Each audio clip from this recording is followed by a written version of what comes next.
Another day, another destiny. This never-ending road to Calvary.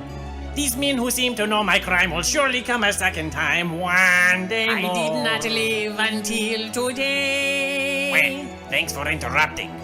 How can I leave when we are parted? Tomorrow you'll be worlds away. And yet, with you, my work has started. One more day out on my own. Will we ever... Hello and welcome to Debate This, the show where no one is right, but someone is definitely wrong. In this show, we take time out of our busy adult lives to talk about comic books, video games, and some other stuff. Yeah, It's my favorite classification under iTunes for our podcast stuff. As I'm sure our regular listeners are aware, one of the ways you can support the show is by going to patreon.com/debatethiscast, where you can unlock extra content, join our Discord for a good cursed time, or for a one-time donation, commission a special flavor text episode, where we will do a deep dive into the topic of your choosing, from 80s goth comics to eccentric Food Network personalities. And everything in between. Today we add another branch to our ever-expanding rosters of flavors we will text, courtesy of friend of the show Tom Zalatnai, 19th century historical novels and all the adaptations thereof. Today we'll be leading you through a deep dive of Les Misérables. It's kind of a pretty narrow, a narrow branch. Tom sent us down. Yes, that's fair, but a new branch nonetheless. Can I ask the stupidest question just to get out of the way right now? Please. I guess. Is that how you pronounce those sets of words together? Les Misérables. Yes. So when all the people who certainly aren't me have said things like Les Misérables, they're just uncultured swine. Yes. Yeah. 100. Yeah. It's French, and you only pronounce about a third of the consonants in French. It's literally no different than calling it Les Miserables. Yeah. Yeah. No, it's the miserable. I've gotten away from it by just saying Les Mis for my entire life. Yeah. But I'll tell you right now, I did not know how you say it, and now I do. Thanks, Tom. And Kyle, I guess. I need to point out something very important. I was curious if this fit into... Because, okay, so let's take a step back and say that if you wanted to tell me that the novel Les Mis was kind of a comic book, I'd probably believe you. But I wanted to see if this fit into any other parts of our category, and turns out there are two Les Mis video games. There's one on Fantastic. Steam, which is just like an adaptation of the novel. But is the other one by Telltale Games? More importantly, because I want it to be by Telltale Games. Oh, no. It is a game from 1998 or... the prime year of games. Yeah, I think, hold on, let me make sure that this was actually 1998. I think that was what I read. That is a 2D fighting game. Wow. Based on Les Mis. I wonder if that's based on the movie that also came out in 1998, or if they came out independent of each other. Yeah, I don't know, but it's called ArmJoe. ArmJoe, and you can download it right now and play it on your own very human computer. Joke's on Tom. They thought they were going to get a fully fleshed out flavor text over the source material. Oh no! In fact, they're getting this video game. Holy shit! This is real. Yeah, ArmJoe is very real. And it's called ArmJoe. Using the formula Street Fighter 2. There's a whole Kotaku article about this. I think I hear Andrew buying it right now. It's called ArmJoe. That's why I got really quiet. Because in Japan, Les Misérables is known as ArmJoe. I can't. I'm sure that's just the Japanese translation. Apparently, it's the translation to cruelty, which is, the miserable. It's close enough. But yeah, ArmJoe, a PC game from either 1998 or 2006, depending on which of these websites that I'm looking at is correct. Well, all right. It has 4.5 out of 5 stars on myabandonware.com. Okay, I actually know about that website, so that's real. Yeah, Funhouse, which is like one of the biggest things that I follow, I think. They've been digging up old abandonware and making people play it, and it's all broken, and there's a reason why it's abandoned. Wait, I don't want to dwell on this too much, but I of course I'm watching a YouTube video, and it's like it's rolling through the normal characters like Cosette, Thénardier, and then there's just a giant picture of a man that looks like someone from Street Fighter that says Judgment. And then my favorite, there's Jean Valjean and also Robo Jean. Yes. No. Who I imagine is both the end boss and the unlockable character. Oh, wow, man. that rips. I am definitely downloading it now. like ham-fisting the concept of Judgment in as an enemy, and Right? and then Robo Jean Valjean is outstanding. The idea of doing bad things for good reason is the end boss, and then Robo Jean is the secret boss. Yeah. Yes. Good. All right. So I can't do this deep dive alone, though, dear listeners. That is why today I am joined by Todd Marius Pontmercy Thomas, Matt Gavroche Cole, and Andrew Monsieur Thénardier Henderson to help me through this tale of oppression, justice, law, and love, all set against the backdrop of Paris in revolt. I just found Robo Jean. Oh my god. I bought a Gavroche at IKEA this week. End of joke. Thank you. This is sorry. I know you gave us names and they have meaning, but my life solely exists between Judgment and Robo Jean. Do we need to park the van at Robo Jean for just like another minute? Okay, I think we do. You're gonna ask what we know, and I know nothing because I'm an illiterate, uncultured toddler. What is my name? Todd Marius is he's the main revolutionary we kind of root for. He's Perfect. like third lead in this show. So where does that place Robo Jean? Is he like fourth? Is he a second act edition? Robo Jean only appears in the encore after the play has ended. Yeah. The director's cut.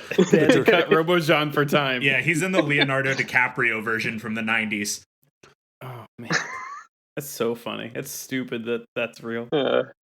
Are we good? Have we finished with Can we Robo move on from Robo Jean? Jean? I got it out of my system. All right. So, as you might have picked up, Les Misérables, the musical, is based on a 1862 novel by Victor Hugo, the novel having the same name, Les Misérables.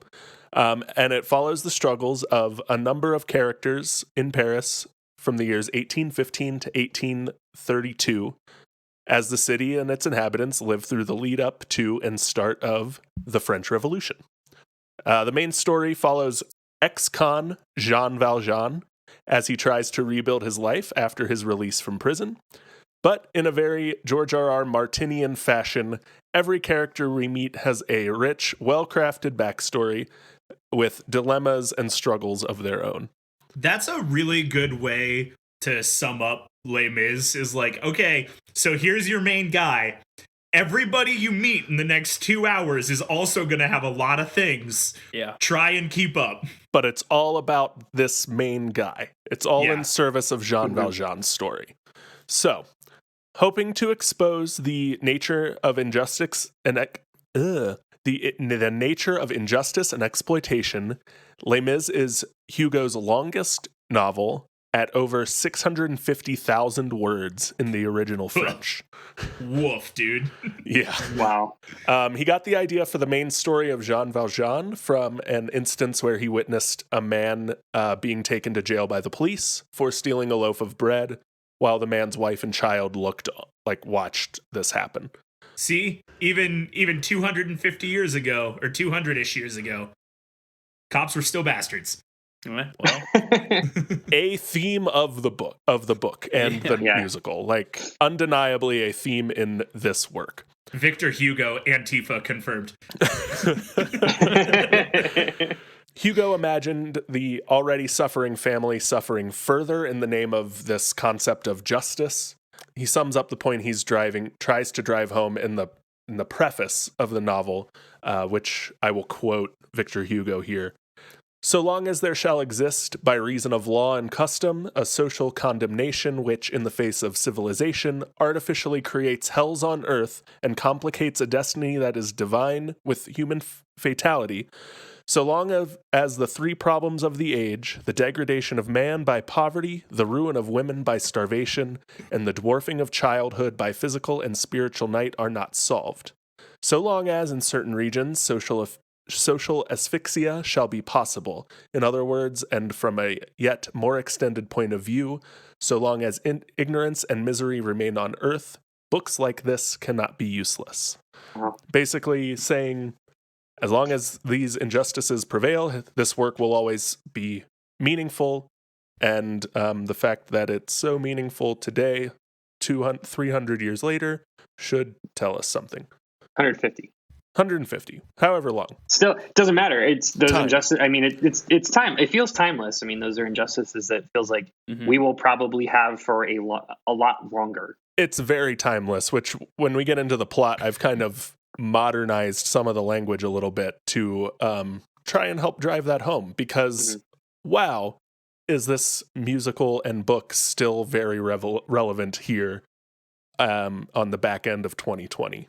Yeah, I've seen Les Mis, the musical, now 3 or 4 times, and the last time I saw it, I think, was like 2013 or 14, and even then, I remember thinking, like, wow, this is so incredibly relevant to what's happening today for a musical that came out in 1980 about a book that was written in 1862 about events that happened in 1815. Yeah. I don't know that there are many other things that check even one of those 3 boxes and are still as relevant as they are today. Everything is the same forever. Nothing ever changes. To quote prolific American rock band Bowling for Soup, the story never changes, just the names and faces. Sure. Okay, Bowling for Soup. Yeah. Right. That was deep. You didn't know that was in Punk Rock 101, did you? No. I will admit to you, I do not sit around quoting Bowling for Soup often. Well, maybe you should consider changing your lifestyle. We're different, you and I. I already admitted that I am an uncultured toddler. You don't need to rub it in more, Matt. Before we get into the plot and the musical, I do want to say part of the reason the novel ended up being so long is that Victor Hugo takes these very long diversions that aren't even like part of the novel. They're just him like going off philosophically on things like justice, or writing essays about the time he visited the site of the Battle of Waterloo, just because they kind of tie into the themes in the same way that all the like side characters' deep backstories tie into the main plot as well. These digressions take up over a quarter of the book, with one starting after the first chapter and lasting through until chapter 14 before he picks back up with the main plot. No, that's unforgivable. Holy shit. Absolutely not. That's wild. He sets everything up and gets about to Jean Valjean meeting with the bishop, and then goes off on a tangent for 13 chapters, and then picks back up from Jean Valjean meeting with the bishop. And it's wild. I want to make a connection to like something else that I have been rewatching through. That is like if we got the first Iron Man movie and then we got 14 movies about the wrongs of war and the industrial weapons complex in the world, and then Civil War was the next plot movie we got in the MCU. I don't hate that. No, I'd even go a step further and say we got everything up until Tony Stark gets blown up. Then we diverge for 14 movies and come back and finish Iron Man 1. Like, I think that's terrible. Yeah, that's how quick accurate. this divergence goes. Well, we've already talked about this on podcast before. We've got Disney Plus, where basically we already know we're going to Battle Planet. So Yep. Battle World, but yeah. Battle World, Whatever. same thing. That type of storytelling is definitely not off the table. Super not. Well, I mean, they're now knowing. Sorry, this isn't a Disney Plus flavor text, but now knowing that Disney is going to start just ram jamming fistfuls of cash into D Plus, then yeah, I mean, not actually, yeah, like they're not actually going to do the thing that you described, but they're going to like certainly run wild. We're gonna diverge not for movies at a time, but for 10 episode miniseries at a time until we get to Battle World. It makes me think we might actually get the David Harbour led like Adventures of the 90s with him and his Russian Avengers team. Yes, I think we will. Kyle, when are you going to let us geek out about musicals?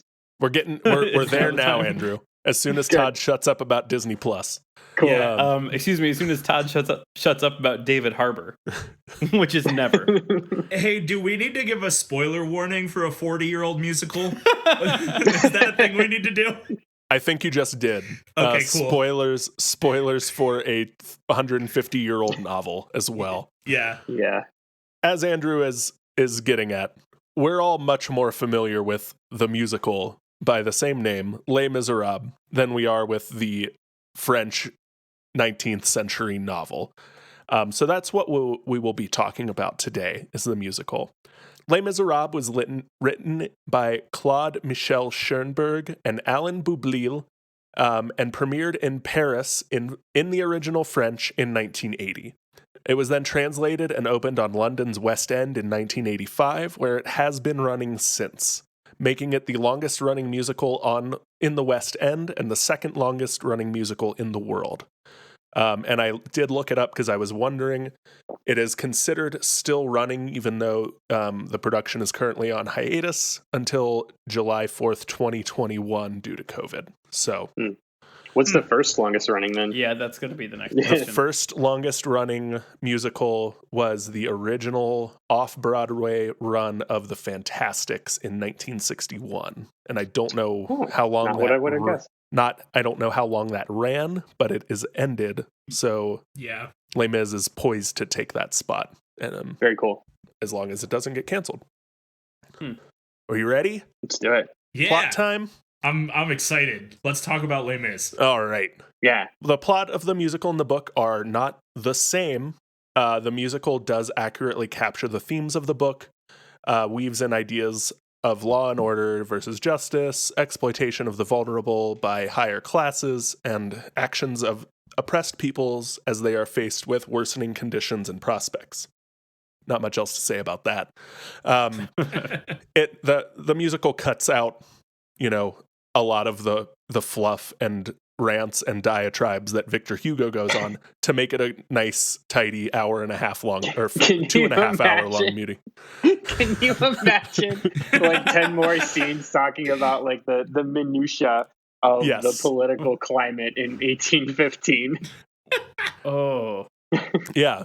And like Les Mis is already one of the longer shows. It's real long. I guess it wouldn't be much unlike Lin-Manuel Miranda going through the Federalist Papers in Hamilton. So, they crammed that into a nice. They crammed that into like a nice 9-minute rap song though. Yeah, and it was great. Yeah, that's the thing. If you get like Busta Rhymes to fast rap about the minutia of the political spectrum in 1815, sure, maybe. Yeah, I'm in. So, the musical opens in 1815 in a French labor prison, where we are introduced to our protagonist, Jean Valjean, who is being released on parole after serving a 19-year sentence for stealing a loaf of bread for his starving sister and niece. Is this the best intro song in a musical? I think it's the best intro song.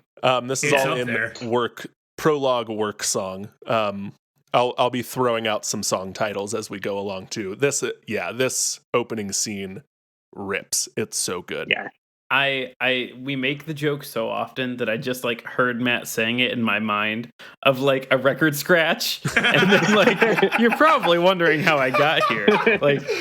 And I realized this is not the context to do that with, but I was just in my head. I'm like, this is the setup where Matt does this, but we're not going to do that because we're better than that. But I at least wanted to leave it out there for everyone. Yes.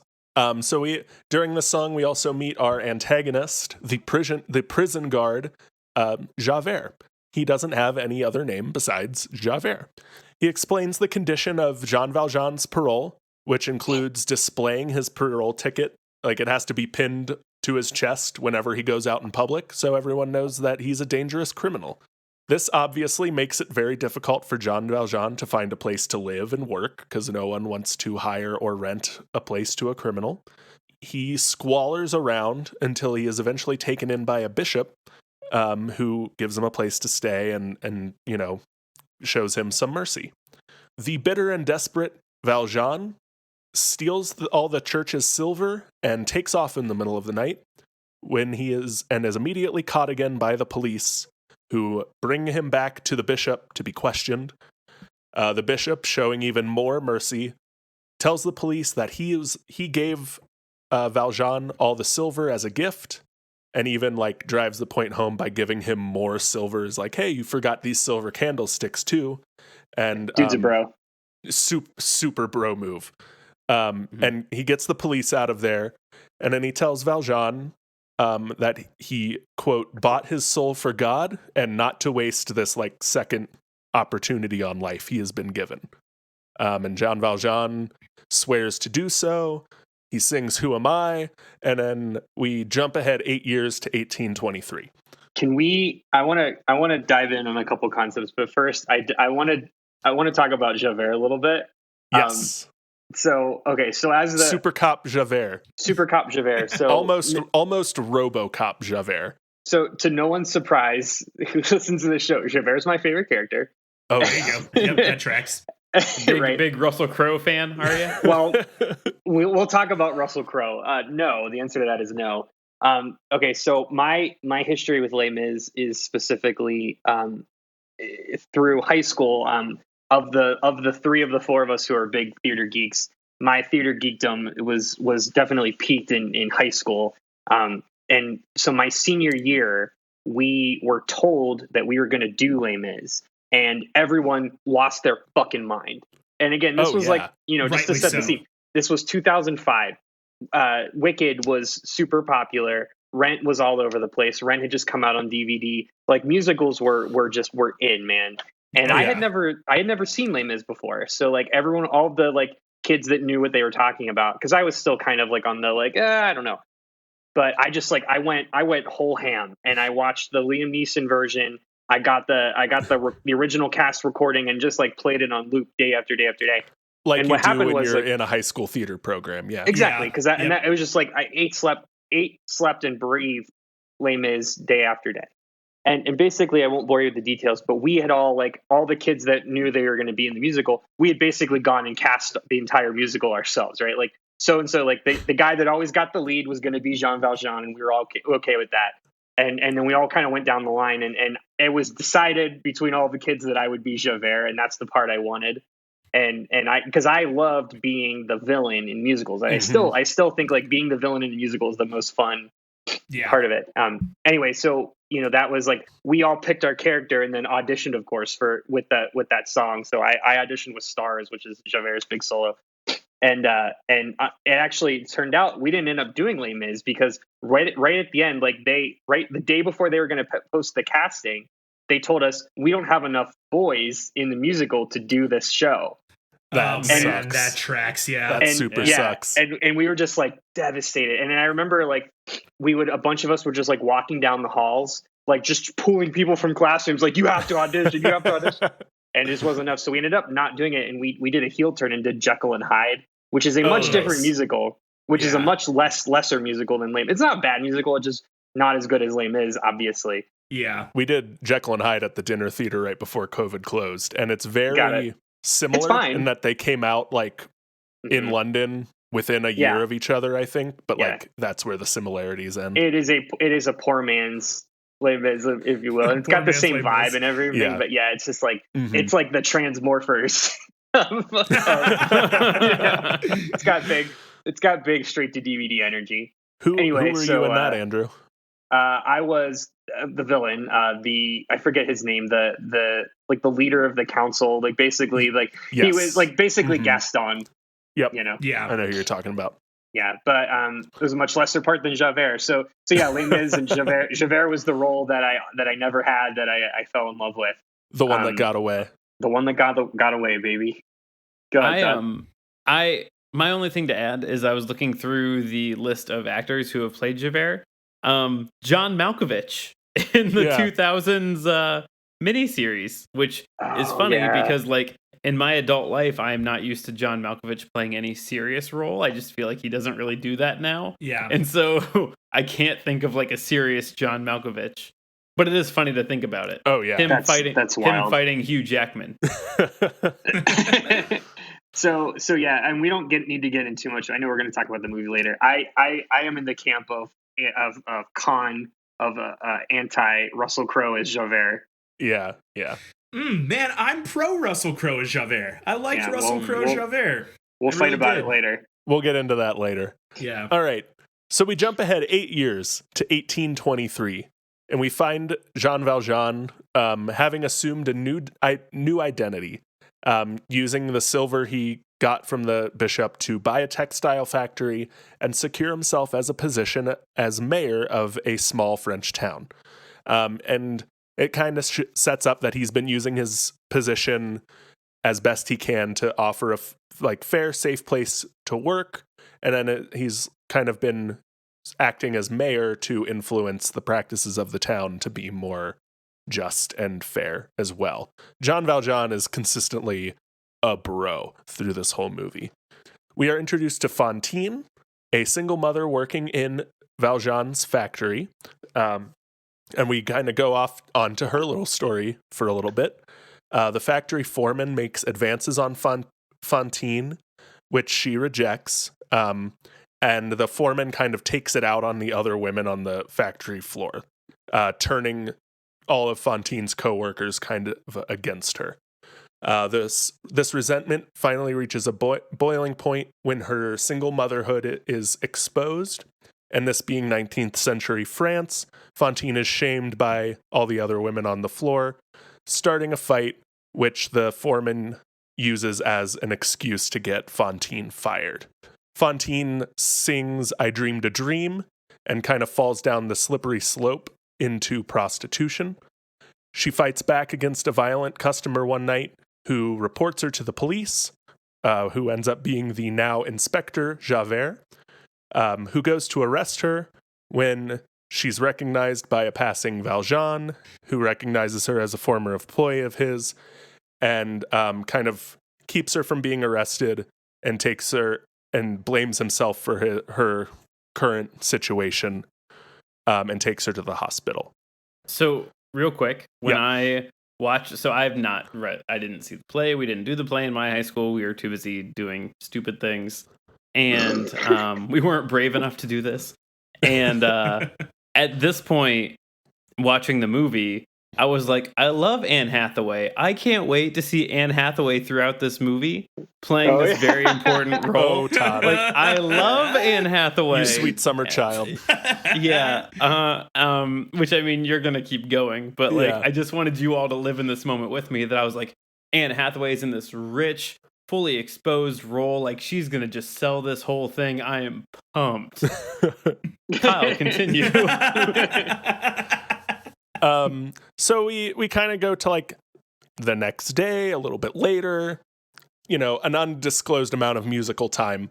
Valjean, a cart breaks and runs over a man, and Valjean, being this beast of a man, lifts the cart off the man in the street and is recognized by Javert for doing so, having recognized the same strength only one other time from this ex-con he met in prison.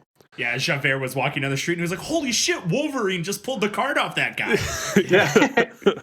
It totally tracks in the movie, but that is like a weird character thing. Like, they just are like, oh yeah, Valjean is like really strong, like superhuman strong or whatever. I wonder if it's a thing that comes up a lot more in the books, but it only comes up like a handful of times in the musical because like there aren't a lot of opportunities for a city dwelling person to like exhibit their inhuman strength. But whatever. Am I remembering correctly that there is a moment in the prison camp in the opening where Jean Valjean like single-handedly lifts a big ass heavy log or something like that? Yeah, same. That was I tried to say that.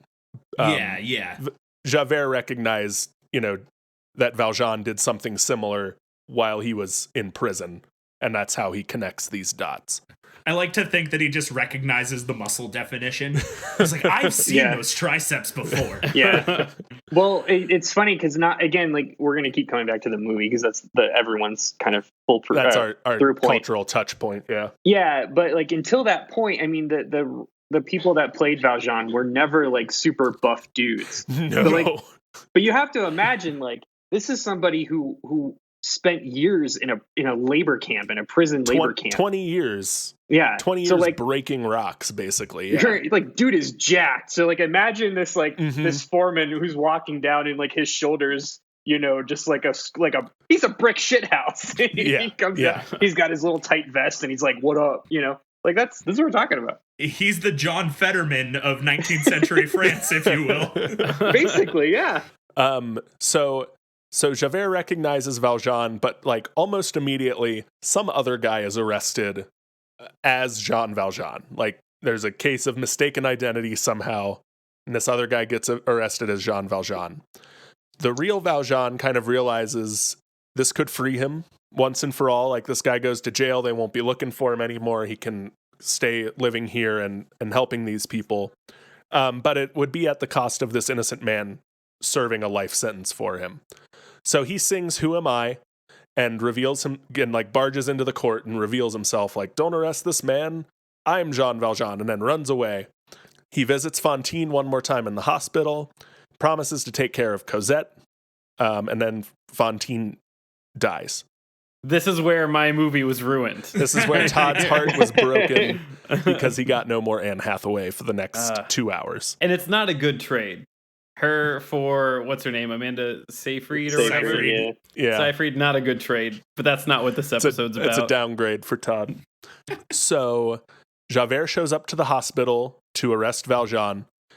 Valjean pleads for he doesn't say like, let me go. He doesn't want to like commute his sentence or whatever. He's just like, hey, let me go get this woman's daughter, make sure she's set up in a safe place, and then I will turn myself in. Javert says no. Valjean and Javert sing The Confrontation, which is badass. And Javert kind of lays out his worldview, insisting that criminals like Valjean are incapable of change, before Valjean kind of beats the crap out of him and escapes. We cut to a grungy 19th century inn run by a shady couple known only as Monsieur and Madame Thénardier, who have been caring, in quotes. I've always pronounced it with the H silent, like Thénardier, but I've heard it both. Is it, in your opinion, have you heard it Thénardier more? I don't know that it matters, but I think I heard it Thénardier more recently that when I looked up a pronunciation of it for this podcast, that's what I came across. It sounds better. These two fuck. These are like everyone's favorite characters. Yeah. Master of the House is by far my favorite song in this show. Master of the House is a banger. These two keep showing up like herpes throughout the whole musical and just like ruining everything. Yes. I don't think there's a better way to describe them. They're very fun, like not bad characters, but villains of the show. Like not villains, but bad characters of the show. They're very fun. So these are the two who have been caring for Cosette, but we kind of learn that they've just been treating Cosette like a servant and pocketing all the money Fantine has been sending them for their daughter, Eponine.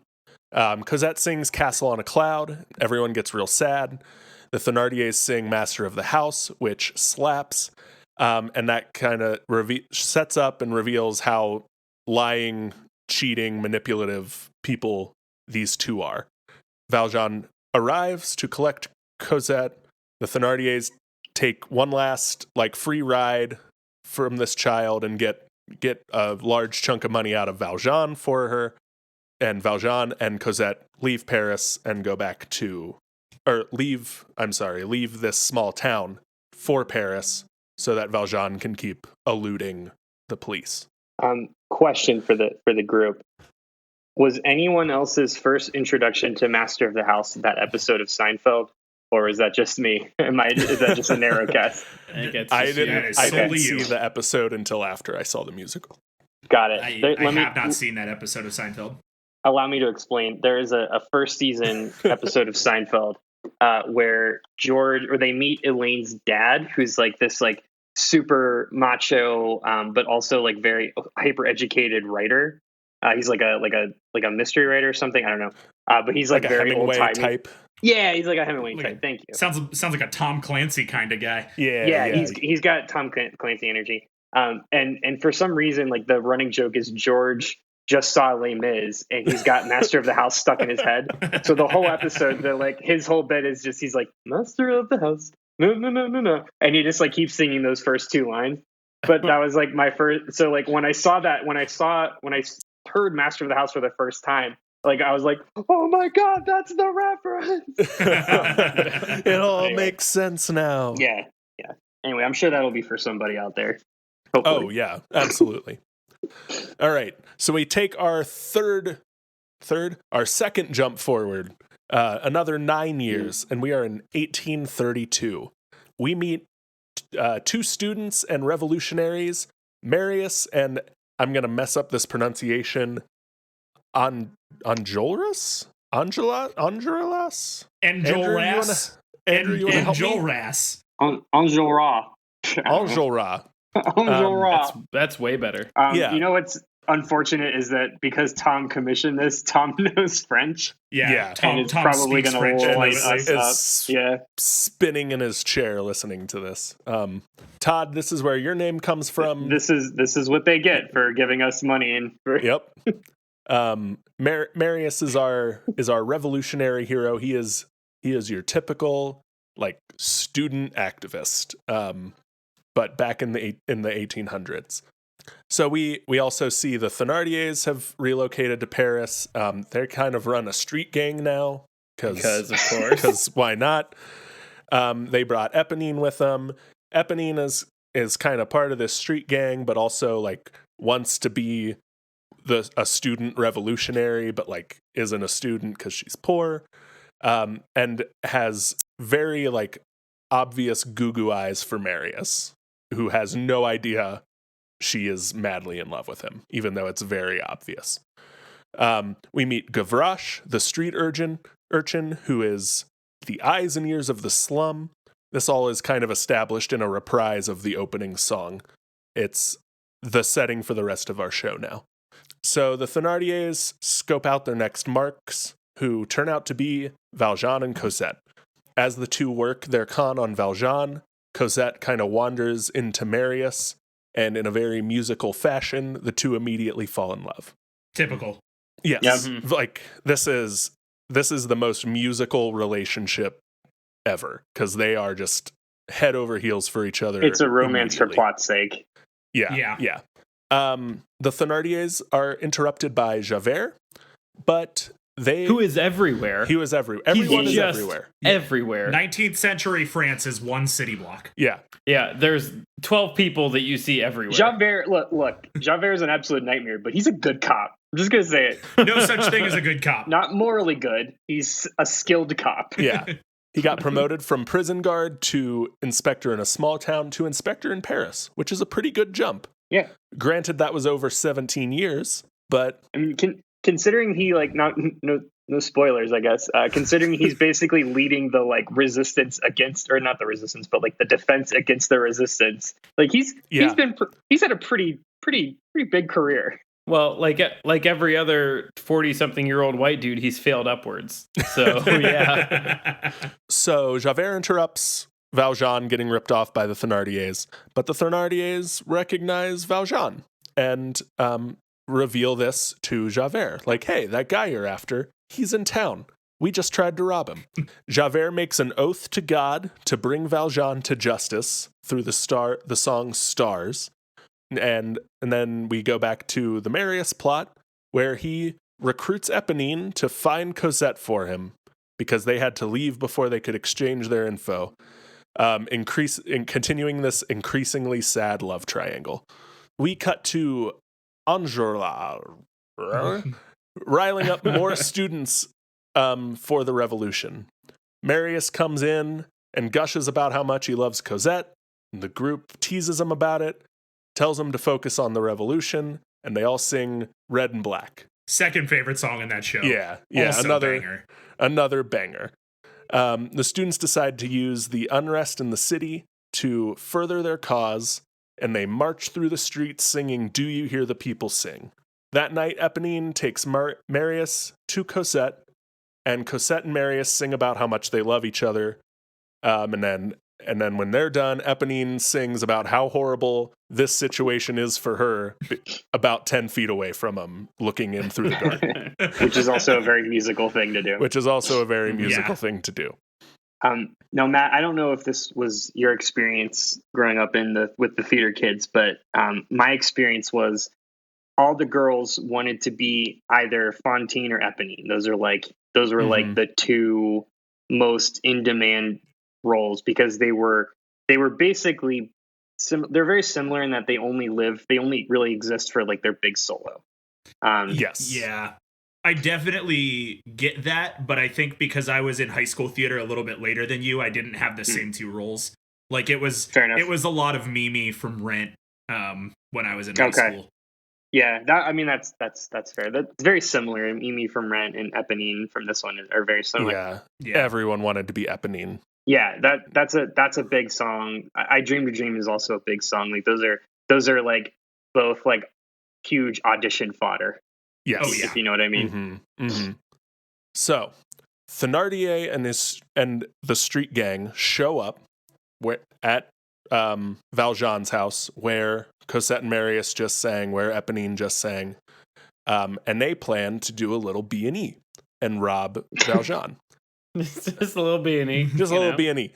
Eponine betrays her parents and shouts, giving Valjean a warning that something's up. Valjean, thinking that it's Javert who's come to get him, packs a go bag and gets ready to leave France forever. He's just like, nope, if this guy's going to keep hunting me, we're out of here. Cosette, pack a quick bag and we're gone. Fuck this shit, I'm out. Yep. We're out. This brings us to the night before the 1832 Paris uprising, which is a real thing that actually happened, with everyone setting up where they're going to be in Act 2 while singing One Day More, closing out Act 1. At the end of Act 1, we've got Valjean and Cosette about to leave the country. Cosette and Marius sad that they're splitting up after being in love for 4 hours. The students gathering a crowd for the revolution. Javert is spying on the students, trying to stop the revolution, and the Thénardiers are just waiting in the shadows, ready to profit somehow from all the chaos that is about to occur. That is the end of Act 1, and this is where we will take our quick break, unless you guys have something to say real quick. I do want to dive in a little bit, because I mean, this is the big moment in Les Mis, right? Like, I don't think there's anything that's more famous than this song, and then like what this song does, which is like, now it's an incredible cliche, but like, man, in 1980, back in the 80s, this was such a revolutionary thing. Was like, we're gonna basically, bring all, kind of summarize the entire first act together, have all these characters sing their kind of marquee songs. And it all comes together in this huge, awesome mashup. And now, like, fuck, like every musical does this, pretty much. Like it's almost a standard at this point. Yeah, I don't know if Les Mis started the end of first act clip show in musical theater, but it definitely, I think, like, is one of the best examples of end of first act clip show in musical theater. Yeah, I'll put on my music major. I'll push my music major glasses up the bridge of my nose and say it has been a thing in opera forever. I don't know how common it was in like Broadway musicals, but it is not. I mean, Les Mis didn't do it first, but they did it best most recently to like restart the cliche again. Yeah. request for future Kyle, if present Kyle will will indulge me. Yes. There is, I know that I've linked it to you all. For the audience listening, there is a particular YouTuber, and I can't remember the name right now, but they do Waluigi versions of songs. And there is One Day More. Yes, we will. One Day More. We will link to One Day More. We will have that. Maybe if future Kyle decides to put a little bit in there in our intro and return music. We'll see. I think with that we'll take a break because that's going to ride us out to the break time. I'll wait. I'll say it when we get back. Do I stay? Do I stay? Will you take your place with me? The time is now. The day is here. One day more. One more day to. Let's all go to an ad break. Let's all go to an ad break. Let's all go to an ad break. I don't really have anything to say here. Now back to the show.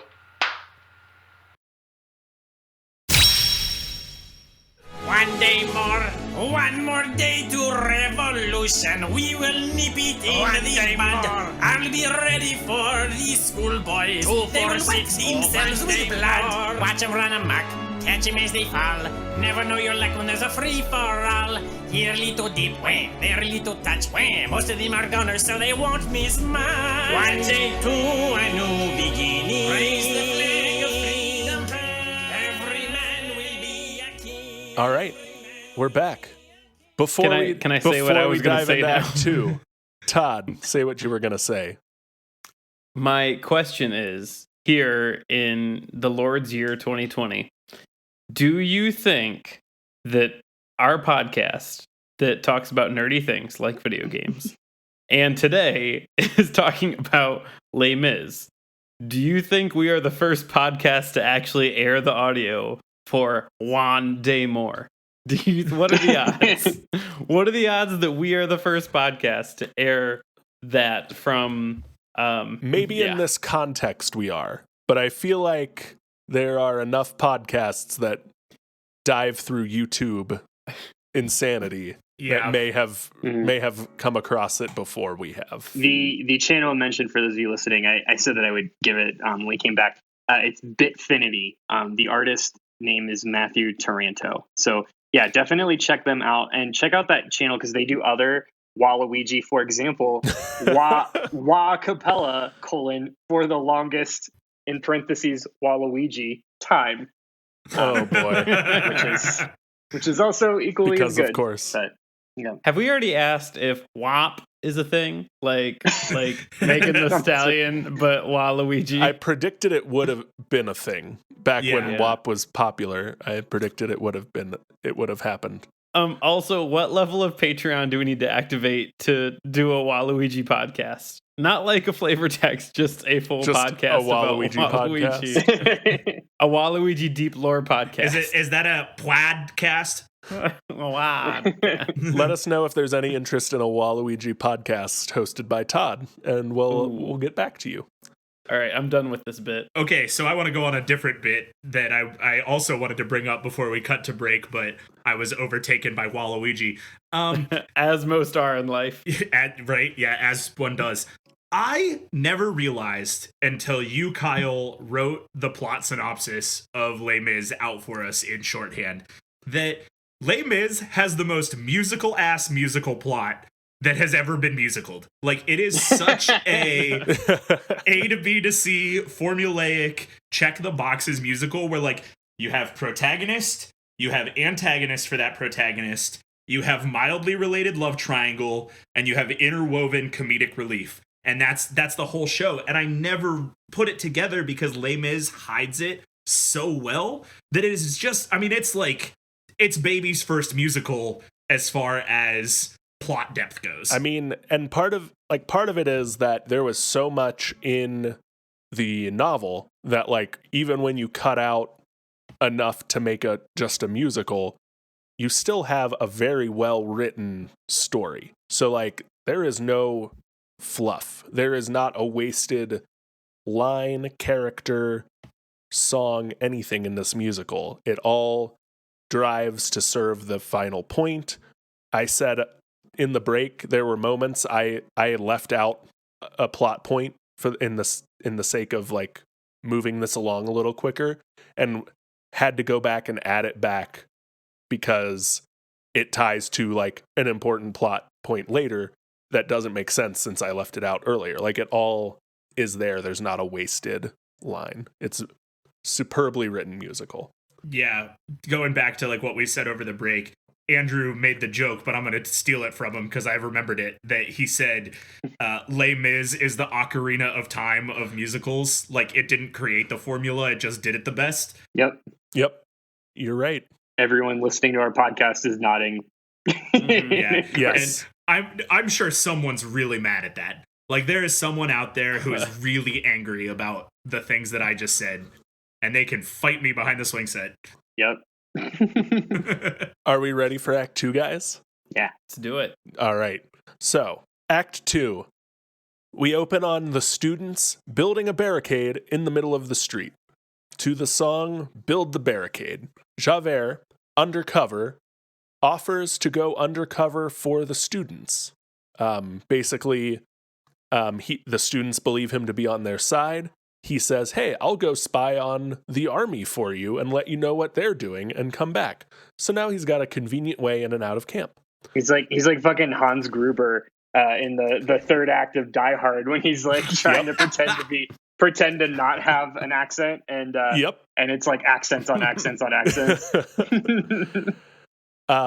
Marius sends Eponine to give a love letter to Cosette, but she ends up leaving it with Jean Valjean, and Eponine wanders the streets of Paris singing about how sad her life is in the song On My Own. Musical-ass musical. That's pretty much Eponine's through line, is just sadly wandering around. Eponine only exists to not be loved by Marius. This song is like the Defying Gravity of Les Mis. Yes. Like this is one of the big ones. Yes. Yeah. So the French army marches on the barricade, and Javert returns and tells the students that they're safe. A lie. Gavroche comes in and recognizes Javert for the cop that he is, and the students tie him up to execute later. Eponine comes back to this active war zone and gets shot, but not before she sings about how happy she is to die in Marius's arms in the song A Little Fall of Rain. And Eponine's very sad plotline is done, and she dies. And this continues to be a musical-ass musical. Yes. The revolutionaries all use Eponine's death as kind of their rallying point. They are dug in now. They are not giving up because Eponine died. Valjean sneaks into the barricade, because of course he does, after reading Marius's letter, hoping to get him out of there alive so that he and Cosette can live together happily ever after, because Jean Valjean is Father of the Year. Valjean wins the revolutionaries over by scaring off an army sniper, because he's also a big old badass. Jean Valjean proceeds to do nothing wrong for the remainder of the musical. He convinces the students that he should be the one to execute Javert, because reasons, and they agree because he just saved them from this sniper.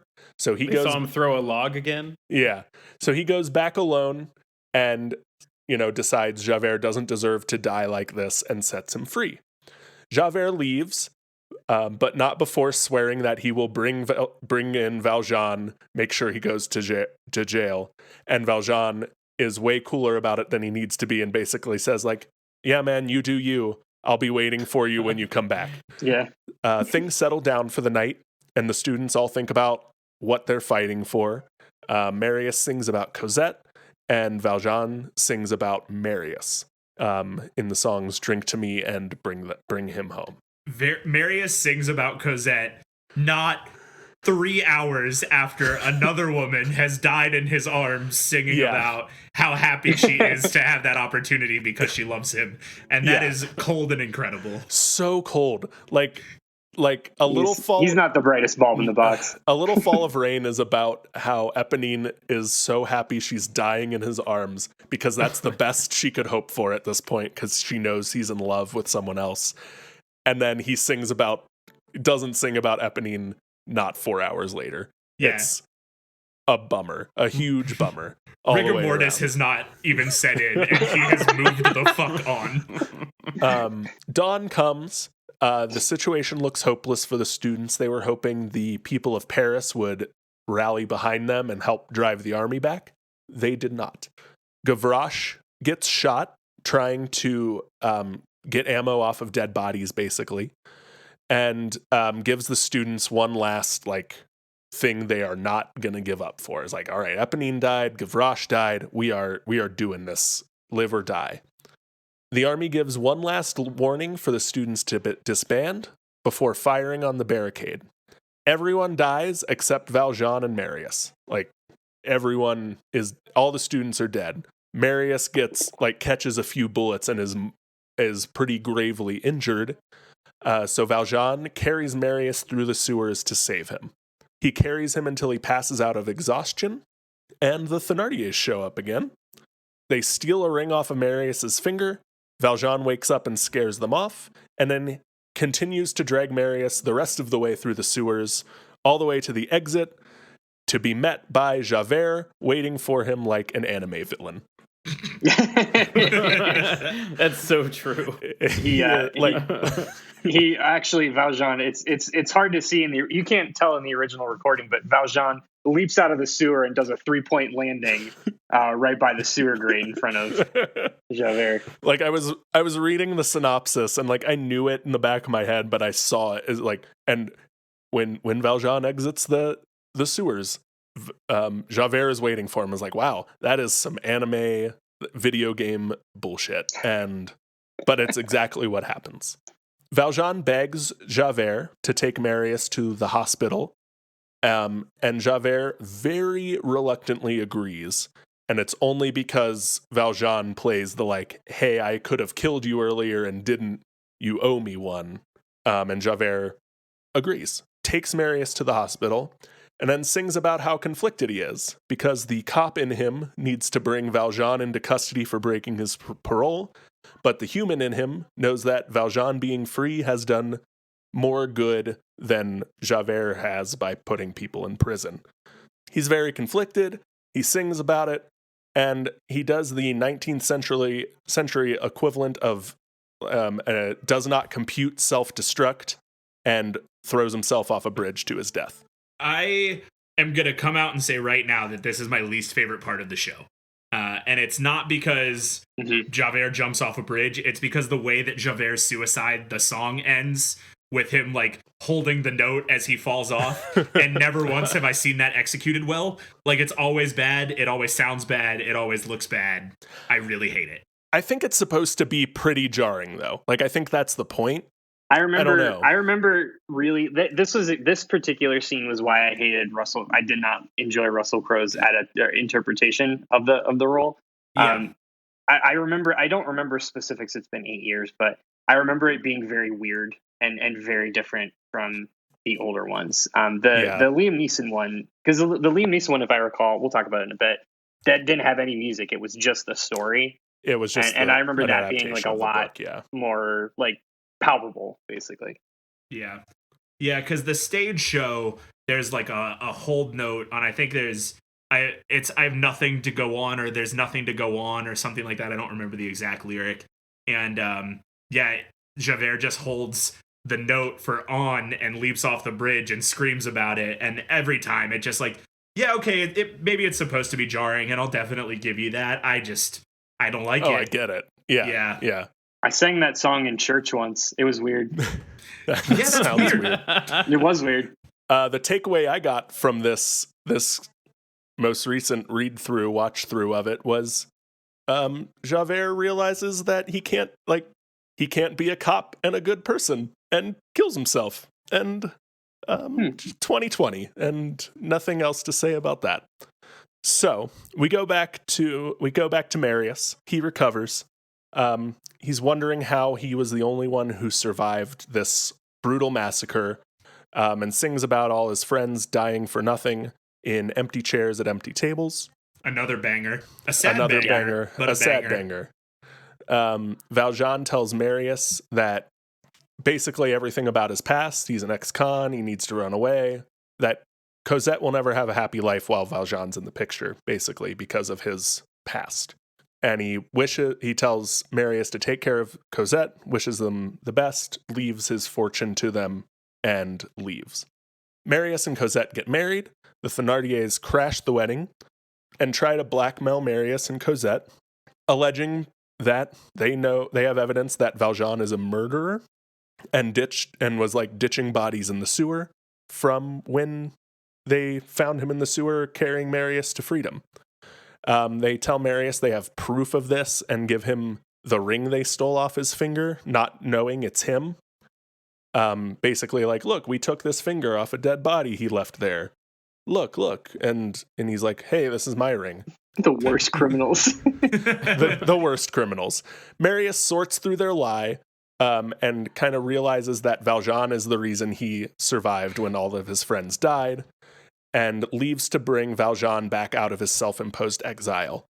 Not before punching Thénardier in the face. The Wikipedia made it, took an aside. It's like, some productions have Marius punch Thénardier in the face right here.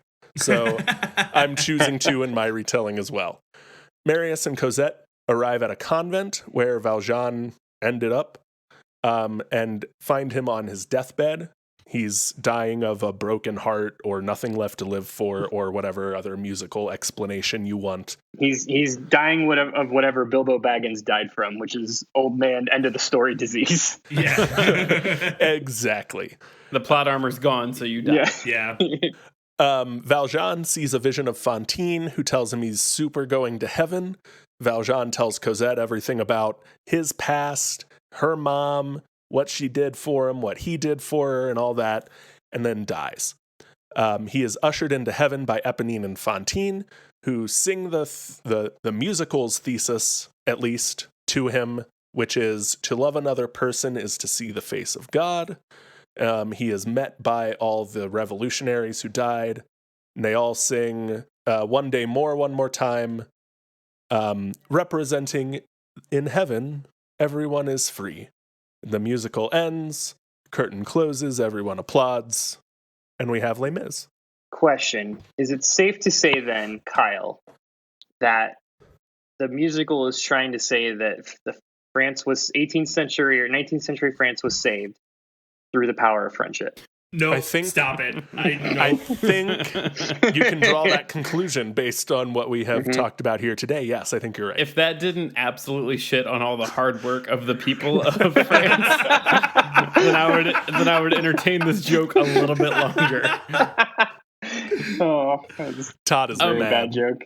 So, this is just a thing. Since I only know this story through the movie, I completely forgot that Thénardier's the dude was Sacha Baron Cohen. Sacha Baron Cohen. We'll get to it.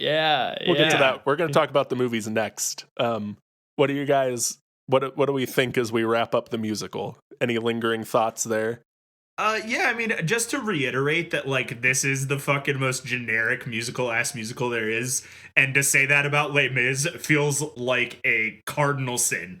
Like, to call Les Mis generic feels so dirty coming out of my musical theater nerd mouth, but, like, at the end of the day... it's old. It's the Seinfeld effect, how it's where every show that's come after Seinfeld did it better or differently. So now when you watch Seinfeld, you see all the tropes they copied and are like, I see it coming. Like, I mean, again, to bring back the Ocarina of Time comparisons, like, you're not just going to go play Ocarina of Time, there are better Zelda games, but just to say that, but there's a reason why Ocarina of Time is constantly on the best of all time list, because you can see it for what it is, but also recognize its importance in the industry. You can recognize Les Mis' importance and still see it for all of the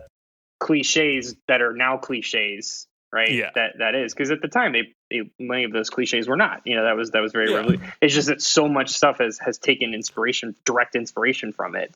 It's hard to not see those cracks now. Yeah. I will also argue that unlike Seinfeld and Ocarina of Time, Les Mis has aged significantly better, seeing as how it is still Fair. relevant, still, useful today, 30 years after its musical release, 150 years after the book came out. Like it's generic because these themes don't go away ever either. Yeah. Well, and I mean, I guess to call it a generic musical is probably really incorrect, because at the end of the day, it's just kind of a generic story plot. And that's not to say it's bad, but that story plot of hero, villain, kind of related love triangle, comic relief is a story plot that you can find all the way back through history in every medium. Yeah, I mean, the argument, the thing is, when you boil every story down to its core elements, it sounds boring, because stories follow a 3-act structure. They generally have, like, the hero's journey stuff as part of it. Like, it's all in here. It's all formulaic. It's what you do with the formula that makes a thing good or bad. And this makes the formula really, really, really good. So, yeah, it's a really good musical. Being generic, quote unquote, doesn't take away from that. For sure. And yeah, I'll double down one more time before I listen back to this and hate myself for the things that I've said. That I think Les Mis is a really good use of the formula. Like I said, I love this show. I've seen it 3 or 4 times. And I think that, like you said, I mean, that's what makes a good story, is how well you use the formula. But again, I didn't even notice that it was generic until I looked at this broken down plot synopsis, which is to say that nothing about that show feels generic, feels scripted. Like, it doesn't feel that way. And I think that's a huge testament to the quality of the story and the musical and the movie asterisk Russell Crowe's part. What do you got, Todd? Anything? No, good? I'm good. All right. I'm good. Since I did not even know there was a book prior to this, which probably, again, I am an uneducated toddler, an uncultured toddler, I think is what I said. Toddler. I didn't know Nice. there was a book. I just knew there was a musical. So, I'm still trying to imagine this as like an actual play without the musical numbers, because for me, the musical numbers are kind of what the whole thing revolves around. No, there's a story under there, Todd. Well, I I got that. But yeah, this is all still very, very new to me as a new way to consume it that isn't just with Hugh Jackman front and center. So, yeah. All right. So, as we have alluded to, this musical especially has been, but also the book, the whole story, has been adapted numerous times since 1862 and 1980, respectively. There have been a number of just like concert versions of this concert that came out, and like Broadway releases versus West End. My favorite factoid is from when they did I think it's 25th anniversary. Someone decided it would be a good idea to have Joe Jonas be one of the parts. Did they do that on TV? Was that I remember that. Yeah. I remember that happening, and it was a choice that someone made. It sure was a exists. choice. I remember from the time, I think Taylor Swift was also supposed to do it and didn't. That was also a choice. Yeah, it had like a really big lineup. At least that's what it was supposed to have. Yeah. Joe Jonas is the only name recognizable outside of musical theater circles in that, but it was something to be sure. There was a 1998 movie that was not a musical. It was just an adaptation of the book, starring... That's the Liam Neeson one, right? Liam Neeson, thank you. Starring Liam Neeson and someone else was in that. I've seen that one. It's really good. Yeah, I've heard it. I've heard that. I've heard it's actually very good. I watched it by mistake. So I will remind you about, when we learned about doing the musical in high school. I went to the Blockbuster Video to rent a version of it, thinking it was the miniseries one, which is based on the musical. And I got that one instead, and was like, "Where's all the singing?" But it's regardless, it's very good. If you get a chance, Jeffrey Rush is Javert. Yep. Uma Thurman is Fantine. Jeffrey Rush, who you remember as the pirate captain in the first Pirates of the Caribbean. Yes, as Barbossa in the Pirates series. Yeah, he's excellent. Toby Jones, who goes on years later to become Arnim Zola in the MCU, has a bit part in the 1998 movie as well. I think he's credited as like a doorman or something like that. Oh, yep, there he is. He's really good at being the token creepy character. Yeah, and that's when you start casting British actors, they have even fewer degrees of separation than Kevin Bacon. There's only like 20 of them, and they're all in everything. They're all in the Harry Potter series as well. Right. So there's the 1998 one, which is very good. There is the 2014 musical? When did the 2012 was the big one, the big dog one. Russell Crowe one was 2012.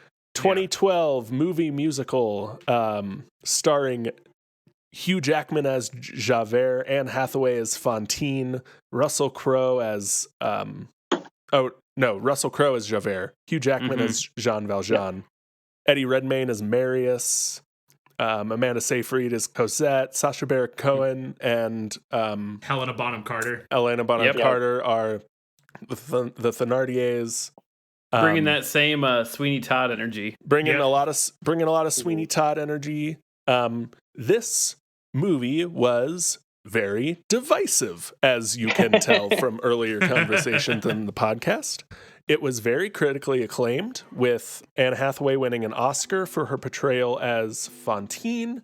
I believe they won some other Oscars as well, but I'm having trouble talking and scrolling through Wikipedia at the same time. That scene, while you're doing that, Kyle, I'll just quickly gush about that scene. I think that's definitely the high point, is Anne Hathaway's "I Dreamed a Dream." Not just for her performance, but for the cinematography. Yes, because I think the thing that was going around even before the movie came out was like all the hype was, they did that whole thing in one shot, and it's hard to describe it. I do still believe that is probably the crowning achievement of that movie, was that scene. And that's part of the controversy, and the reason it's divisive is normally when they do movie musicals, they record the whole cast singing the songs first, and then they act out the scenes lip syncing later. In this case, the director, Tom Hooper, very much wanted a more authentic performance from his actors, and they sang all the songs live on set.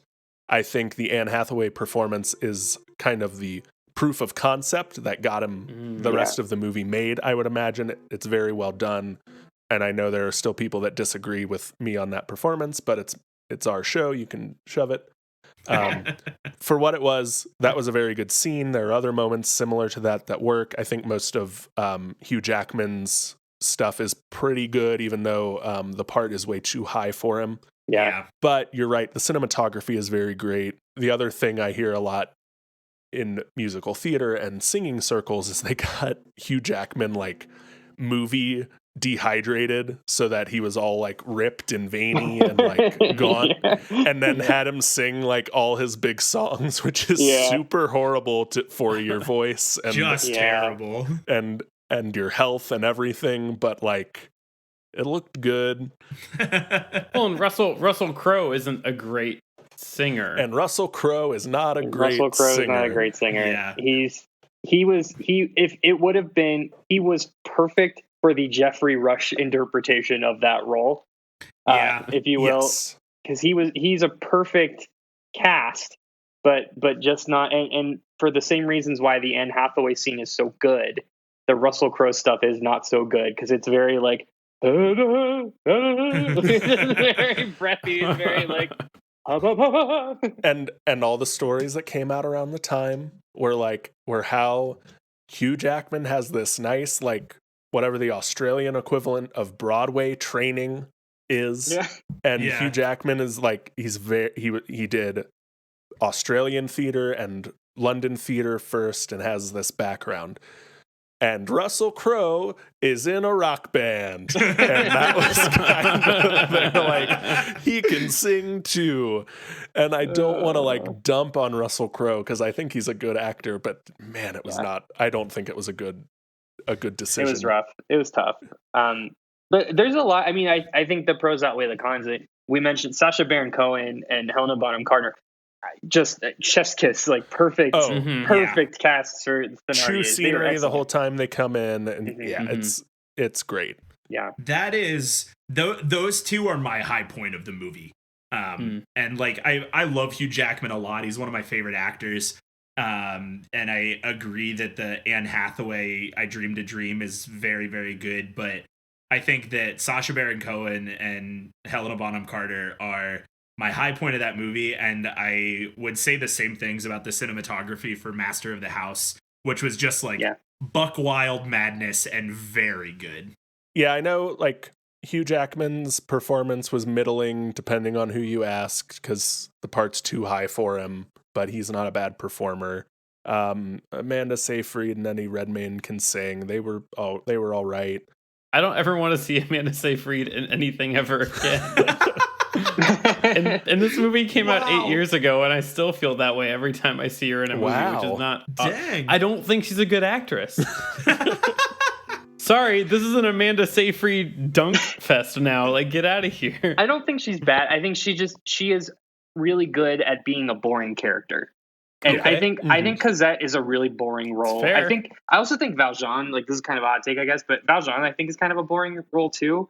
I think it's really hard to make those roles stand out, and Amanda Seyfried is very good at being vanilla. Yeah. Okay. Yes. Yeah. I'll take that. What else is nice about the movie? Oh, the guy who I don't know if he originally played Valjean on Broadway, made the role popular, is in every like reunion concert ever. He is in the movie Colm Wilkinson. Yeah, he is in the movie as the bishop, so he gets one last little like recognition too. I'm a big old sucker for that. I love it when they do shit like that. Yeah. Yeah. Colm Wilkinson was so iconic as that role. And if you've ever heard the original, like I said, I just played this on loop forever. It's one of those recordings where just like that becomes the role, and you just like, it's impossible to separate him from it. The role isn't now complete with all his like vocalisms and mannerisms, just as much as the written music on the page. Like he very much is the role. Yeah, and if you want to see that work in the opposite direction, it was really hard to not watch Wolverine be Jean Valjean. Like, to try and separate Hugh Jackman from Wolverine in 2012 was really difficult. I'm on the Wikipedia for the original cast recording, and I see here Gaetano Matarazzo, who you may remember from the kid with the curly hair in Stranger Things, was apparently the most recent revival or version of Gavroche, in the 2014 revival. So there you go. He was Gavroche. Huh. Wild. Nice. Fun Gavroche. Thanks. I ordered Gavroche from the Mediterranean restaurant that I ate at last week. There it is. I think that I was gonna. Never mind. I think my bit's stupid. I think that it was probably like 2015 that I learned that Gavroche was not Sad Child on Playbill, and that Sad Child on Playbill was Eponine. Cosette. Was Cosette. I say cleanly so that I can cut that in later and not sound like an idiot. My joke was going to be that Gavroche was the sofa that Shannon and I bought at IKEA. Matt made that joke. I You already would have made made the that top joke. of the No, show. No, but did you say? Oh yeah, you did say IKEA. Almost to a point. Damn it. I think he called it a table instead of a couch, but yeah. I just said what I bought at IKEA. And Matt isn't going to cut that out of the podcast, so Todd does look like an idiot. I have nothing to say. I have no need to deeper dig my hole. And that's all I got. That is Les Mis, the movie and 19th century literary classic. Here's a quick question, and I don't know if it's necessarily for you, Kyle, but maybe just whoever. Is there a place to be able to find any of these filmed iterations online? That, like, do we know that? Is that a thing? I've not done the same Google search that we all could do. But I was just curious. There's 900 variations of the album of the cast recordings on Spotify, Google Play, Amazon Music, whatever you listen to. If I want to see Liam Neeson, is there a way that I can do that? Netflix. Let me look. It's on Netflix. I checked while we were recording. Nice.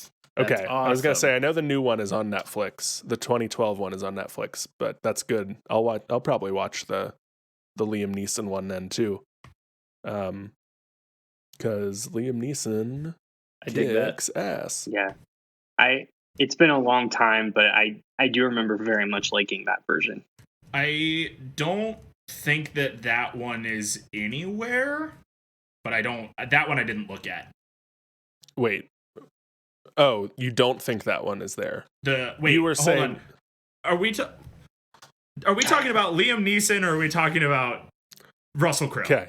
The Russell Crowe. Wow, what a thesis for our podcast. The Russell Crowe 2012 Les Misérables, which I will draw all the hate for calling it the Russell Crowe Les Misérables. Deal with it, nerds. Is available on Netflix. Yes. If you want to watch the Liam Neeson one, you have to rent it from Amazon Prime, YouTube, iTunes, one of those for $2.99. Or if you have Pluto TV, apparently it is free on Pluto TV, which I don't know what it is, and I don't care to know what it is. That is the only way you can watch the Liam Neeson 1998 Les Misérables.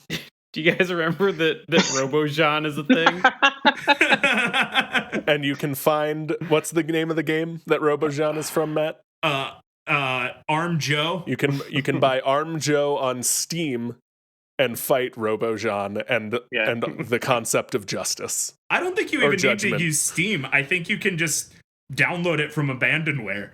Yeah, it's gotta be. Yeah, you'll basically get most of the story anyway, just from playing through the campaign of ArmJoe. So that is going to do it for this flavor text. Thank you all for listening in to Debate This.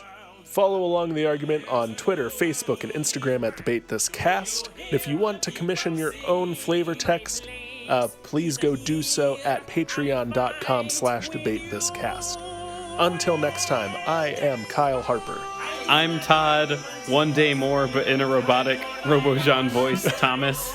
I'm Matt. Gavroche got drafted by the Columbus Blue Jackets this weekend. Cole. And I'm Andrew, Master Sword of the House, Henderson. We're saying thank you for debating with us, and if you think we're wrong, you can come fight us behind the barricades, nerds. That was good. Yeah, good choice. I like that. Good. Yeah. Good stuff. One more dawn, one more day.